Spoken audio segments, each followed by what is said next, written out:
आज हम हीटर के माध्यम से कक्षा 10वीं राम लक्ष्मण परशुराम संवाद इसके बारे में आपको समझाऊंगी। सबसे पहले पात्र परिचय, तो आप ये सुनिए। इसके पहले आपको प्रथम पाठ का जो है उद्धव प्रसंग वो आपको समझा चुके हैं, और अब हम पाठ 2 राम लक्ष्मण परशुराम संवाद आपको समझाते हैं। हीटर पर आप लोगों का स्वागत है। आज हम पाठ 2 कक्षा 10वीं राम लक्ष्मण परशुराम संवाद इसका पाठ का सारांश मैं आपको बताती हूँ, फिर पात्र परिचय पे हम आते हैं। प्रस्तुत राम लक्ष्मण परशुराम संवाद रामचरितमानस के बालकांड से लिया गया है। सीता स्वयंवर में राम शिव धनुष को भंग कर देते हैं। इस समाचार को सुनकर परशुराम क्रोधित होते हैं और वे तुरंत धनुष भंग स्थल पर आते हैं और धनुष को टूटा हुआ देखकर आपा खो बैठते हैं तथा कहते हैं कि जिसने यह धनुष तोड़ा है वह मेरा शत्रु है, मैं उसका नाश करूंगा। लक्ष्मण मुस्कुराते उनसे कहते हैं, मुनिवर, हमने ऐसे तो अनेक धनुष बचपन में तोड़े हैं, आप व्यर्थ रोष क्यों करते? रोष मतलब गुस्सा। यह सुनकर परशुराम जी का गुस्सा और बढ़ जाता है।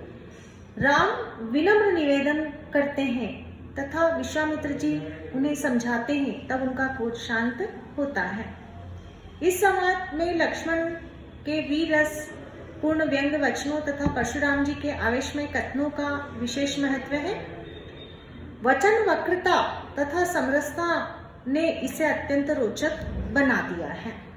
अब हम आते हैं पात्र परिचय पर। जैसा कि आप राम लक्ष्मण सीता जी के बारे में आप जानते हैं, और भगवान राम की महिमा का बखान करने के लिए शब्दों की कमी है।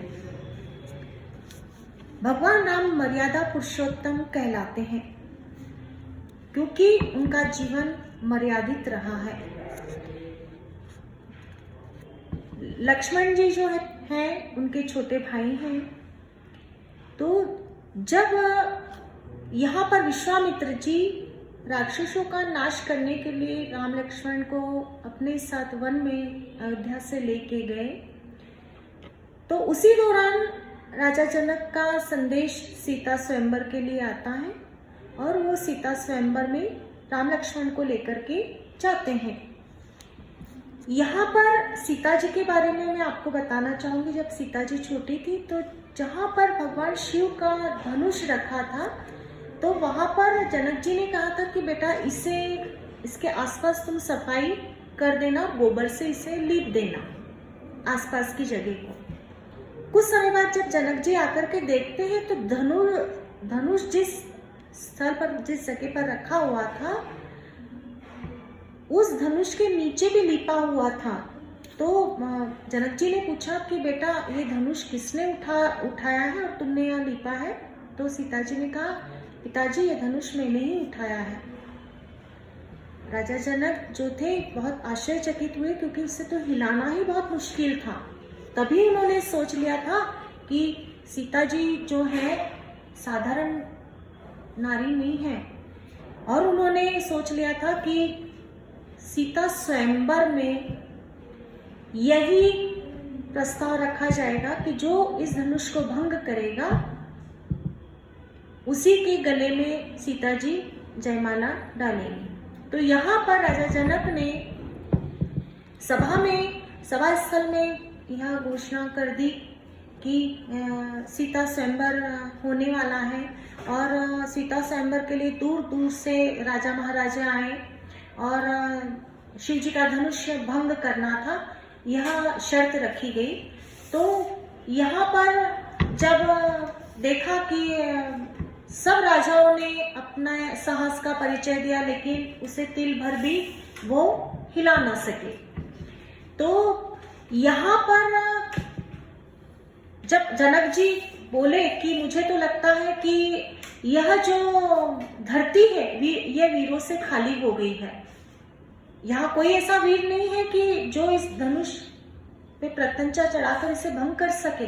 तो लक्ष्मण जी बहुत क्रोधित हुए और विश्वामित्र जी की आज्ञा पाकर राम जी धनुष के लिए तोड़ने के लिए अपने स्थान से उठे और जैसे उन्होंने प्रत्यंचा को छुआ कि धनुष टूट गया और धनुष टूटा और उसकी आवाज से, उसके नाद से परशुराम जी आए। अब परशुराम जी का परिचय मैं आपको देती हूँ कि भगवान परशुराम जो है वो भगवान विष्णु का ही अवतार है और कहा जाता है कि परशुराम जी आज भी जीवित हैं। उनका उल्लेख जो है रामायण, महाभारत, भागवत पुराण और कल्कि पुराण में मिलता है। भगवान परशुराम जी के मंदिर भारत में कई जगह पर हैं, पर मध्य प्रदेश के इंदौर स्थित जानपा कुटी को इनकी जन्मस्थली माना गया है। इनके पिता का नाम जमदग्नि तथा माता रेणुका थी। ये 5 भाई थे, उनमें परशुराम जी एक थे। परशुराम जी का जन्म वैशाख शुक्ल पक्ष की अक्षय तृतीया के दिन हुआ था, जिसे हम परशुराम जयंती के नाम से भी जानते हैं और मनाते भी हैं। इनका नाम परशुराम कैसे रखा गया, आइए ये जानते हैं। उनके माता पिता बचपन में उन्हें राम कहकर बुलाते थे। जब वे बड़े हुए तो उनके पिता ने उन्हें हिमालय जाकर भगवान शिव की आराधना करने को कहा। उन्होंने उनकी आज्ञा का पालन किया और तप किया। उनके तप से प्रसन्न होकर भगवान शिव ने उन्हें दर्शन दिए और असुरों का नाश करने का आदेश दिया। उन्होंने अपने पराक्रम से असुरों का नाश किया। तब भगवान शिव ने प्रसन्न होकर परशु नामक एक शस्त्र दिया। तभी से वे राम से परशुराम हो गए। तो जैसा मैंने आपको बताया है कि जैसे ही शिव धनुष भंग हुआ, उसका नाद जैसे सुना कि परशुराम जी क्रोधित होकर के राजा जनक के यहाँ पर आए। तो यहाँ पर जो है, पहले मैं ये जो चौपाइयाँ मैं इसका वाचन करूंगी। वाचन करना इसलिए जरूरी है ताकि आप रामायण जो है चौपाइयाँ कैसे पढ़ी जाती है, दोहे कैसे पढ़े जाते हैं, इसका भी आपको ज्ञान होगा और साथ में उसके फिर मैं शब्दार्थ, उनके अर्थ बताऊंगी शब्दों के। तो आइए पहले हम उसका वाचन करते हैं। नाथ शंभु धनु भंज निहारा, होय ही केहू एक दास तुम्हारा। आये से कहा कहूँ किन मोही, सुनी रिसाई बोले मुनि कोही। सेवको सो जो करे सेवकाई, अरि करनी करी करई लड़ाई। सुनहु राम जय शिव धनु तोरा, सहस बाहु सम सो रिपु मोरा। सो बिल गाओ बिहाय समाजा, नत मारे जय सब राजा। सुनि मुनि वचन लखन मुस्कानी, बोले परसु धरे हम माने। बहु धनुहि तोरी लड़काई, कहो न असी रिस कीनी कोसाई। ऐ धनु पर ममता के हेतु, सुनी रिसाई का रघुकुल केतु। ये तो चौपाइयां हो गई। अब दोहा कैसे पढ़ा जाता है समझिए। रे नृप बालक काल बस, बोलत तो ही न संभार।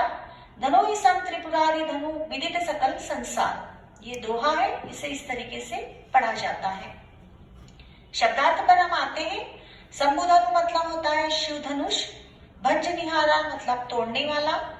को मतलब कोई। दास सेवक। आयुषी मतलब आज्ञा। कहा मतलब क्या। मोही मतलब मुझसे। रिसाई मतलब क्रोधित होकर। कोही मतलब क्रोधी।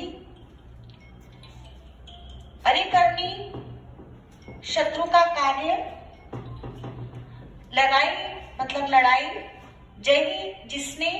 सहस्रबाहु सहस्रबाहु। सम मतलब समान। सो मतलब वह। रिपु शत्रु। बिलगाओ अलग हो जाए, बिहाई छोड़कर। परशु धरे परशु धारण करने वाले परशुराम। अवमाने अपमान करते हुए। बहु मतलब बहुत सी। धनु छोटे धनुष। लड़काई मतलब लड़कपन बचपन। असी मतलब ऐसा। अहि मतलब इस।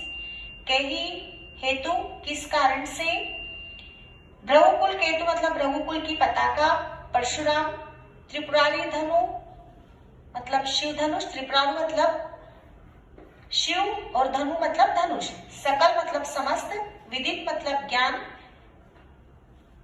या विख्यात। हे स्वामी, शिव धनुष को तोड़ने वाला कोई एक सेवक होगा, क्या आज्ञा है, मुझसे क्यों नहीं कहते। यह सुनकर क्रोधित स्वभाव से मुनि परशुराम बोले, सेवक वह है जो सेवा का कार्य करता है। शत्रु का काम करके तो लड़ाई ही करनी चाहिए। हे राम, स्पष्ट सुन लो, जिसने यह शिव धनुष तोड़ा है वह सहस्त्र बाहु के समान मेरा शत्रु है। देखिए, ये लाइन में आपको चौपाई की पुनः मैं दोहराती हूँ, स्पष्ट आपको समझ में आएगा। हिंदी में अगर मैं बोलती हूँ तो आप जब वो लाइन देखते हैं कि सुनहि राम जय शिव धनु तोरा, सहस बाहु सम रिपु मोरा। रिपु मतलब शत्रु, है ना। एक एक लाइन का अर्थ और चौपाई दोनों आप देखते जाइए। वह धनुष तोड़ने वाला इस समाज को छोड़कर अलग हो जाए, नहीं तो सभी राजा मारे जाएंगे। एक बार पुनः, हे राम, स्पष्ट सुन लो, जिसने यह शिव धनुष तोड़ा है वह सहस्त्र बाहु के समान मेरा शत्रु है। वह धनुष तोड़ने वाला इस समाज को छोड़कर अलग हो जाए, नहीं तो सभी राजा मारे जाएंगे। मुनि परशुराम के वचन सुनकर लक्ष्मण मुस्कुराए और परशुराम जी का अपमान करते हुए बोले, हे गोस्वामी जी, लड़कपन में हमने ऐसे बहुत से छोटे छोटे धनुष तोड़ डाले, किंतु आपने ऐसा क्रोध कभी नहीं किया। इस धनुष पर इतनी ममता किस कारण से है? यह सुनकर रघुकुल के ध्वज परशुराम बोले, हे राजा के बालक, काल के वशीभूत होने के कारण तुझे बोलने में कुछ भी होश नहीं है। तू संभल कर नहीं बोल रहा है। समस्त जगत में विख्यात शिव का धनुष क्या छोटे धनुष के समान ही है? अब इसमें देखिए विशेष क्या है। इसमें विशेष है कि शिव भक्त परशुराम के क्रोध का स्वाभाविक अंकन हुआ है। यहाँ पर स्वाभाविक मतलब उनके शब्दों से ही क्रोध झलकता है। लक्ष्मण ने भी परशुराम के अनुकूल ही उत्तर दिए हैं। यहाँ संवाद जो है विवाद में बदलता जा रहा है, इस चीज को आप देखिएगा यहाँ पर। और ये जो यहाँ पर जो प्रसंग है वो वीर रस से भरपूर है। ये आप सुनिए और ये बताइएगा कि आपको जो ये व्याख्या मैंने लगातार की है, आप ये व्याख्या लगातार आप पसंद करते हैं कि एक एक लाइन का अर्थ आपको बताते जाओ। दूसरे उसमें मेरा प्रयास यही रहेगा कि दूसरे जो है चौपाई और दोहा, उसकी प्रत्येक लाइन का मैं आपको अर्थ बताऊंगी, सुनिएगा।